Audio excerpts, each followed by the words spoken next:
นะเอาพี่น้องแล้วหน่อยนะ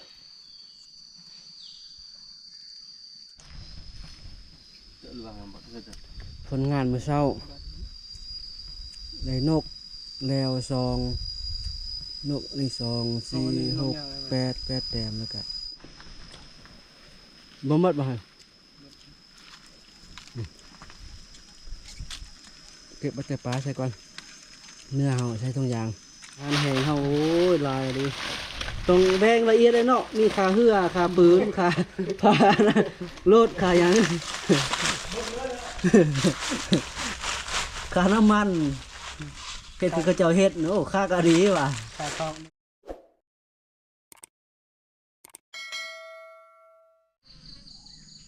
กับทักทายสวัสดีพ่อแม่พี่น้อง FC ทุกท่านเข้ามาตามรับชมในสวัสดีตอนเช้าของวันที่3ที่พวกเฮาใช้ชีวิตอยู่ป่ากัน3 คน 4 คนเดี๋ยวนี้ไปละเช้าก่อนเมื่อยแล้วเอาอีแก็บไปเอาอีลมไปวันนี้บ่ไว้อีแก็บนะบ่ได้ยิงหยังนะบางนึงเราก็ได้นกสไลด์ไปตั้งแต่นะมันมาจับไก่เลยสไลด์ไปฟางถ่ายอยู่เทิงนะเอาเพิงเลยนะไปหายิงนกแล้วก็เอาเพิงเลยนกห้องลายผมเนาะหาบ่ฟางยังไปเห็นนะก็จะไปเอาเพิงลงเพิ่นออกมาก่อนนะย่างก่อนนะไปนำหาบ่ฟางเลยจะหายิงนกพร้อมนะเอาเพิงนะ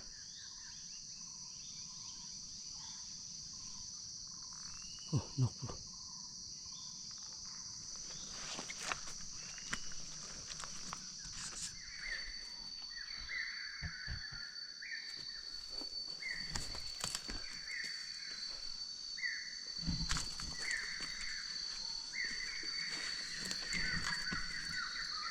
นกท่วงสัตว์ใหญ่จักพอเลยเนาะแซวๆอยู่เทิงนะมันไปจอบมันนะ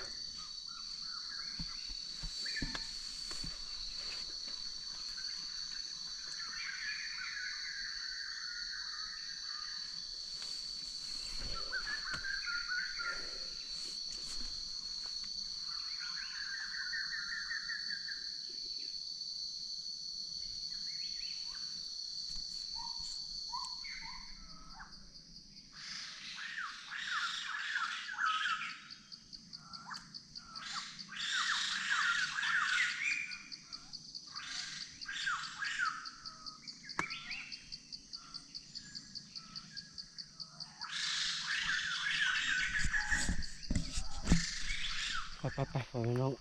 เก็บนกก่อนนะเขายิงนกแล้วลงตัวนึงนี่ใช่ตกลงแถวนี้นะนกกระเซลเฮ้ยไปไอ้เลยนกกระเซลนี่2หาแล้วกันตกไปทางไหนดิเก็บนกกระเซลกัน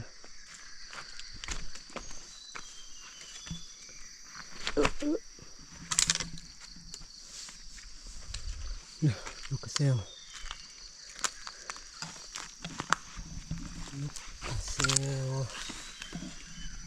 หาแล้วอะไรก่อนนะนะเอาพี่น้องแล้วหน่อยนะ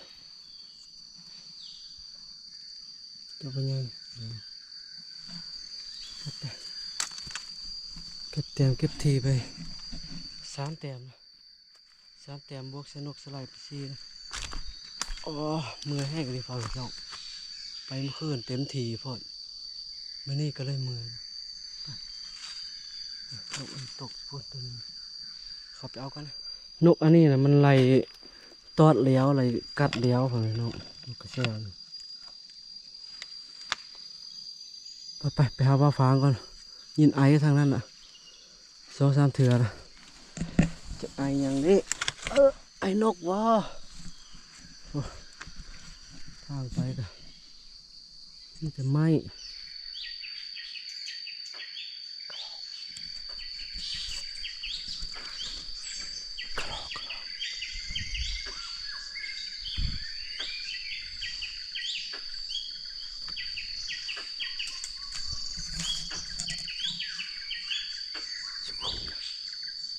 ไปหาจอดเอง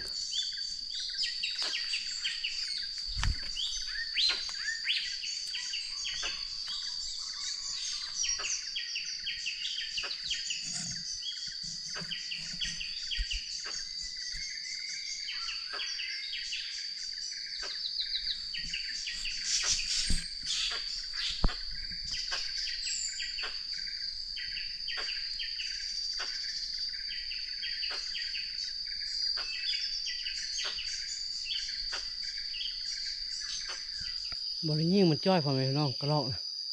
สงสัยมันเป็นเฮือนเป็นห้างมันนะเขาโกนเขาอย่างเขาอุ้มนะเป็นเครือเป็นอุ้มนะปุ๊อุ้มบักทึบหนึ่งสันกับออกนะ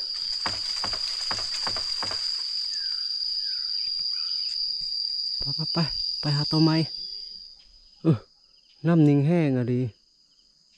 ปลาลายขึ้นตลอดหันนะปลายังได้เจ็บไปจอมันก่อนนิ่งแห้งอะดีเมนล่ะปุ๊ปลาตัวน้ำนิ่งเป็นนิ่งนะแม่นะเอามาเห็นยูดกินก่อนฟักขวาฟักหล่นแล้วเนาะแล้ว2 ตัวแล้วน้อย2 ตัวมันเลย มันบ่ฟักขวาฟักหล่นเอาถ้าพางก็ยังบ่มาจากเถื่อนะดอก ปังอยู่ ยังฟักบวบบวบอาหารมาหอดมันอยู่บ่ บ้านมันอยู่ มายัง 2 โตแล้วก็ได้เพิ่งพร้อม ลูก2 ตัวกับเพิ่งเขากำลังพักขวาพักหล่นลูกนกไอ้คิดว่านั่นล่ะ ผมก็จะบอกอายว่าอายยังตำหุ่นนี่นักเรียนผมอยากจะสมัครอาตอนวันเดินไปโตมันไม่อยู่เจอหลังบัดก็จะ ผลงานมื้อเช้าได้นกแล้วนกนี่2 4 6 8 แต้มแล้วก็นกกระโตงโคก ก็โต เนี่ยพางเอาเพิ่งผู้เดียวชาค่อยบ่ฮอดไปบ่อยจักเถื่อบ่โยไอ้คิดว่าน้องเลาะยิงตามก้นหวยแล้วก็ยะมาแล้วคือเลาะขึ้นเทิงพุ่น หาทางน้ำดีก่อนเนาะยังเนาะใช่เดิมคืนเนี่ยนะโอ้ เทิง ทำเมื่อยง่ายกันแล้วปาน นี่มันล่มเนาะถูกคือเฮ เขา เนาะ นี่ปลาลาย ปลาถูก ตอนนั้นเชิงก็อาการบาดเอ็นคือ ไอ้น้องเฮ็ดคักอันนี้อันนี้กินพึ่งดิบแซ่บบ่พะเนี่ย แซ่บ โอ้คอยยอมแหละคอยเมื่อบ่ได้โลดกินแนวนี้บ่หายใจพืชเขาด้วยเบิ่งอันนี้หา นี่แหละ ดอก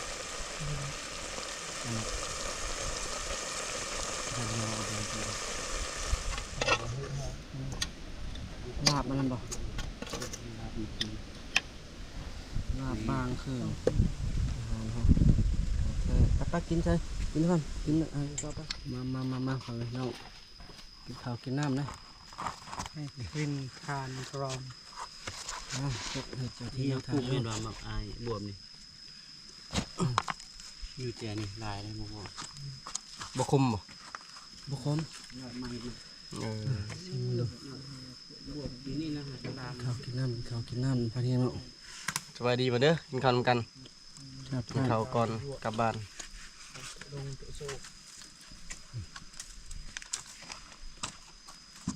เนี่ยเอาขึ้นมาเดี๋ยวหน่อยขึ้นมาเอาหน้าขึ้นมา นี่บ่เด้อผมเอาเนี่ยยังมองไปปลาลายดิมเถิน เขาจะใช้หมอกบ่ ปลาเครื่องปลายังเขาพวกช่องลำนำไปขายเกงดินเครื่องเขาจนขับซื้อบ่ไหว โทษเขาจะอยู่หันนะ บ่ที่เจ้าหากินพุทธนาเขื่อน ลายแล้ว ถ้าไกลว่ายังหอมนาเขื่อนบ่ไกล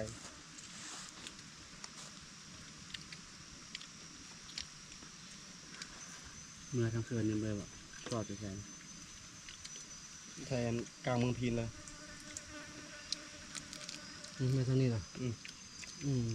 ชื่อเลยห้องเขื่อนอยู่เขื่อนเมืองน้องเขื่อนไฟฟ้าศิลาน้องแล้วดองมีแต่เมื่อทางนี้แหละไม่ได้เมื่อทางมันดงทางสิบโพดโค้งทางนี้รัดใส่กิจการเมืองพีนเลย แต่ว่ารถวิบากไปได้ เลือธรรมดาไม่ได้หรอก ได้ เคยเห็นบ่ กินไง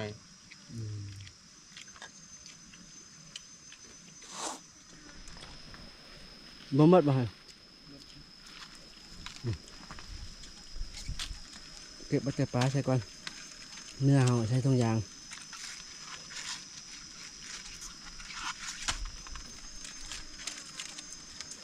ชูขึ้นมาเบิ่งดูจะเต็มหรือวะพอได้เต็มมาจากทาง ใช่เต็มบ่ไม้ที่นี่เอาไว้วันนี้ เป็นยังเนาะ ที่มองไปน้ำมันเฮียสกุลเฮียเนี่ยขับไปได้ปลาเห็ดชั่วโมงบ่ชั่วโมงซ้อนบ่ กอดไปเลย ไหลมองเลยนะ กอดตัวนี้หัวจำแกงดีเลยเก็บเครื่องเก็บของเก็บเครื่องเก็บของโอ้หนักอะไรเนาะแพรยางนี่เนาะแพรยาง พันลม เก็บเครื่องเก็บของแล้วกลับ ของการเขา กลับไรว่าฟันเฮียงสำนี่นะลมสำนี่ ได้ ปกติป่ปกติเนาะยมเป็นฟองขาวพวกเราจังแห้งเนาะอันนี้ธรรมดาปกติ อันนี้เขาอยู่บนตู้ซื้อ เก็บเครื่องเก็บของกลับบ้านตามเบิ่งลมแห้งบ่เมื่อนี่ มือกระตาละเมิดเนาะ ไป คันบ่พักเอากระตาลงไปว่าทางตัวนี้ออกเนาะแล้วกันมัดฮะ จับหิวลงกับอายอันนั้นกระตานะไปคนคุยคนของกลับนะ ว่าคือใส่บ้าให้มาพังฮะบ่หนักแล้วลุงไรก็เอา มันหนักบ่ บ่ ได้ไปกลับบ้านลมแห้ง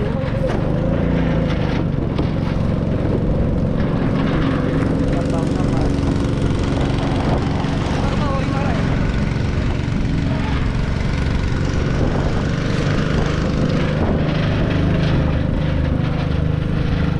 ยังหนักทางนี้อยู่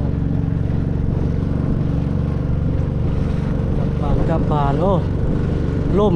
ฝนตกนะครึมเขานะในพัดลมกับปีนแห้งอ่ะตอนมาบ่ปีนบ่หมุนเลยพัดลมมันกลางคันลมนะ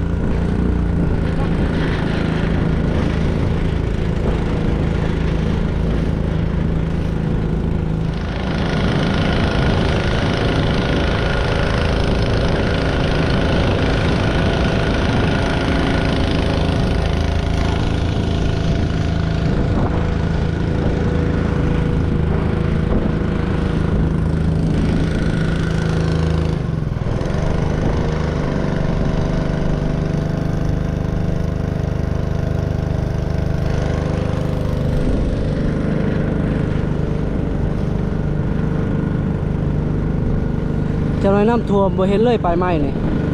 น้ำขึ้นแห้งเลยยังเห็นอยู่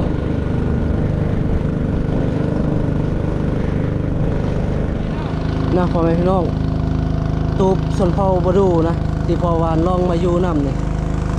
อยู่ป่าอยู่ผู้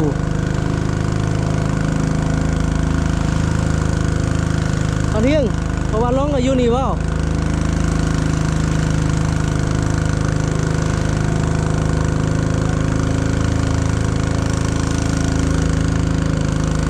อยู่ผู้นั่น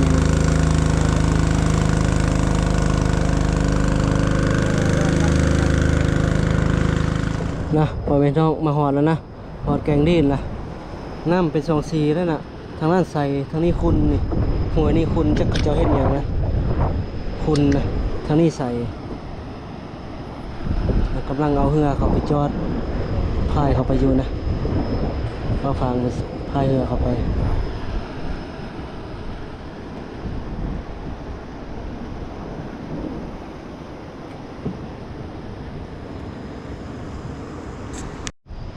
ตัวพอไหมน้องคนเคยคนของมากับเติบนึงนะนักแต่ละอย่างนะโอ้เครื่องของกะเต็มกระบะรถนะยังเป็นกระตาอีกมอไซค์กับพาเนียงถือขึ้นมาหลุมคนนะแกงนี่นะน้ำทางนึงใสทางนึงคุณนะข้างนั้นใสทางนี้คุณ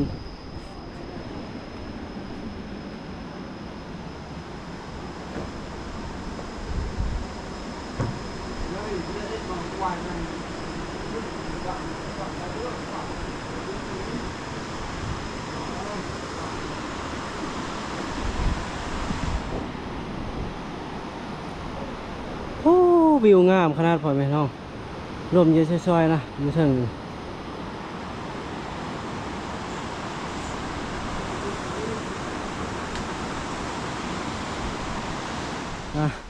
มาเบิ่งอาหารแห้งคอยทอกเด้อ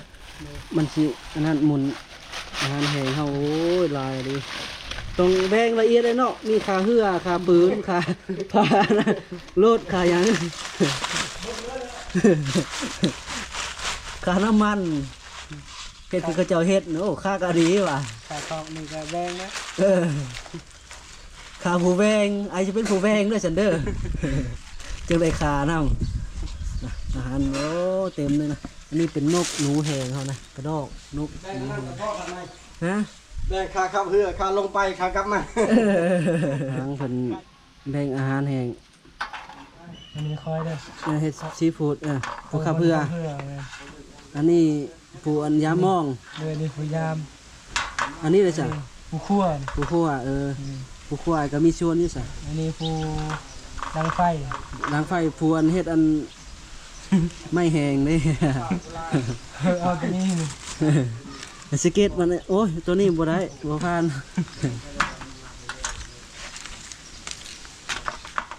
แบ่งกันให้ผู้ละถุงยางบางใหญ่น้องจะเอาตัวนั้นบ่ โดย น้องเอาตัวนั้นโอเคพอได้กินข้าวเที่ยงอันนั้นน่ะนี่น้องเอาตัวได้ไก่นกนี่เอาตัวนั้นก็ได้เอาลูก ลายเลยเนาะ พอได้เดินขอบตัวกิน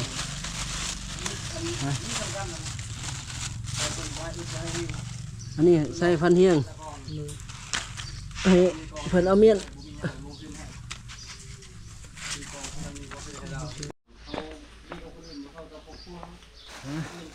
เก็บเมียนก่อนใส่ถุงยางก่อน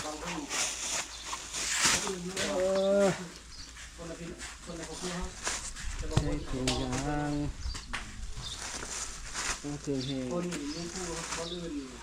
จังว่าคนที่ทำที่บ่รอดแต่ของพวกเขานี่รักนี่คนว่าเขานี่ก็ได้ต่อเป็นอะไรนะ โอ้อันนี้มันไม่มีหยังเลยสุดสา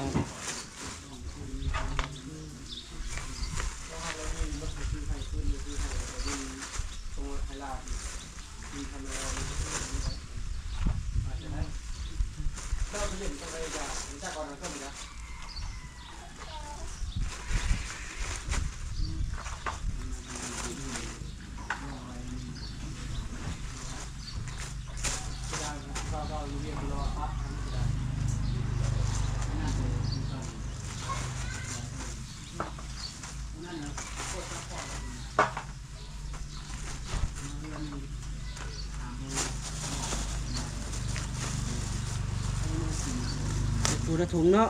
จิมมี่เนาะลุงเนาะจิมมี่เอาลูกเอาอันนี้ให้อันน้องหมาใช่บ่โชบเชฟนี่นะให้น้องหมาใช่บ่อันนี้นะมันโชบนะ